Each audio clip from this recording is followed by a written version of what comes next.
Hi, so this is going to be my rationale for our group lesson plan. We'll be going over the document where we wrote our instructional plan part 1 and our instructional plan part 2. And I will also be going over possibly our presentation to show some examples. So the first part is the rationale for focusing on the selected domain. Our selected domain for this lesson plan was problem solving, and we addressed this by using color coding. So you could see in our objective, we use color coding here. Also, we use color coding within our presentation. We highlighted the different terms, what the variable would going to be, and we did that with the answers. We also addressed it by identifying the terms using color coding, so what I just showed. The rationale for our instructional materials, which includes incorporation of assistive technology and instructional technology. That is right down here, instructional materials and technology.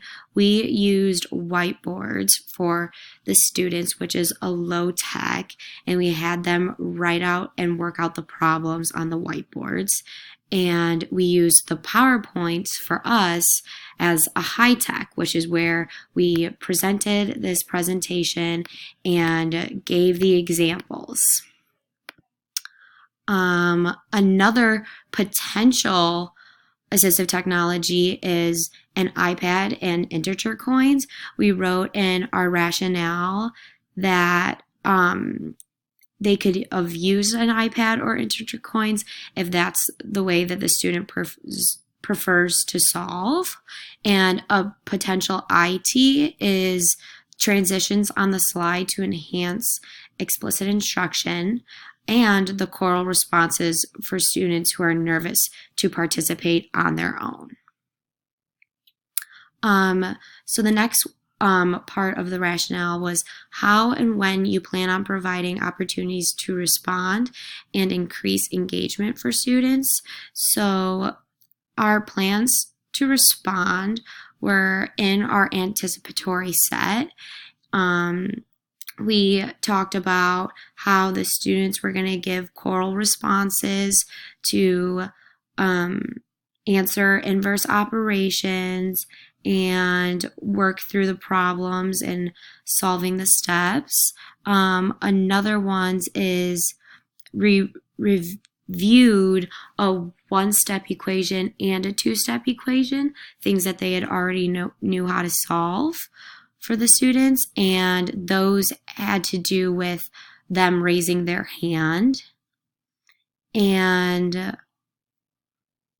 we also included echo and choral responses again later on when we were given the two-step equation that they were going to solve. So how, where, and why are we incorporating the described supports for Savannah in the lesson? Savannah plays volleyball, so in one of our examples, we used tickets to a volleyball game. She also does better working individually, so we tried to incorporate, let me pull it up, where we wrote that down.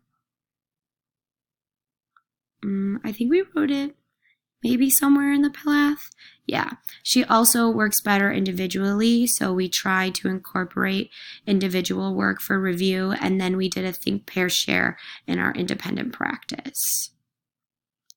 So to reflect on the entire process of us meeting up together and how we worked well, we all met up and discussed our plan of action before we actually created the template, which was really beneficial because it was like a little preview. And then we used examples of other lessons, and it was good to see like how we could compare and contrast. Another little helpful thing that we did was Dr. Kaz's tips and tricks helped improve our lesson really well, especially all the comments that she left were so helpful when creating and reflecting on the entire lesson. And the last thing is our group worked very well together and we communicated perfectly. We had a group chat and it just all went as smoothly as possible.